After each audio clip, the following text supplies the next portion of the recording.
वो थी 2011 की 1 जनवरी, जब उसने मेरे आंगन में एक चहकती सी किलकारी मारी।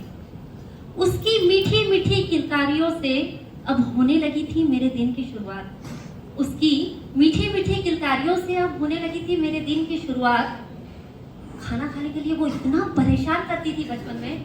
मतलब मैं आपको उसका एक किस्सा बताती हूँ कि जब हम दोनों हॉस्पिटल से आते थे और आई दादा, मतलब मेरे सास ससुर, वो दोनों उसको सामने लाकर, इसने कुछ नहीं, काफिस नहीं खाते रहे।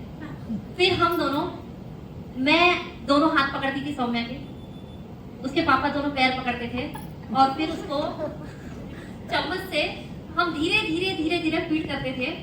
पूरा खाना होने के बाद वो पूरा वॉमिट कर देती थी। तो वो खाना खाने के लिए बहुत करती थी परेशान। उसकी छोटी छोटी किलकारियों से होती थी मेरे दिन की शुरुआत। खाना खाने के लिए वो करती थी बड़ी परेशान और कभी कभी जगाती थी पूरी रात। अब धीरे धीरे वो बड़ी होने लगी।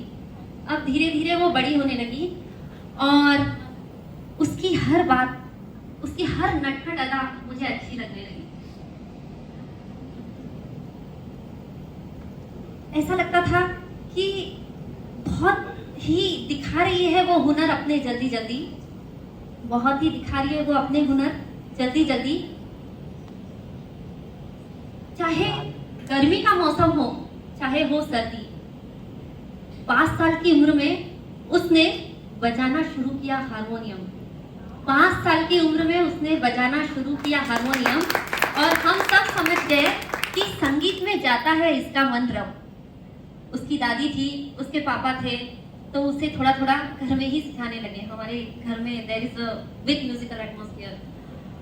फिर गाना तो ठीक है, धीरे धीरे बाहर आई उसके नृत्य की कला, धीरे धीरे बाहर आई उसके नृत्य की कला और आजकल तो चारों तरफ है उसके अभिनय का बोलबाला। अब मैं, वो बहुत सारे रील्स बनाती है, रील स्टार कहते हैं उसे और सिया दोनों को। सिया मेरी तरफ गुस्से से देख रही है। और इंस्टा, फेसबुक, यूट्यूब पर काफी वीडियोस उनके रहते हैं, देख लीजिएगा। उसके अभिनय का होने लगा चारों तरफ बोलबाला।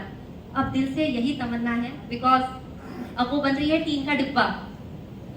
तो आज है, अब तू हो गई है तेरा, अब तू हो गई है तेरा।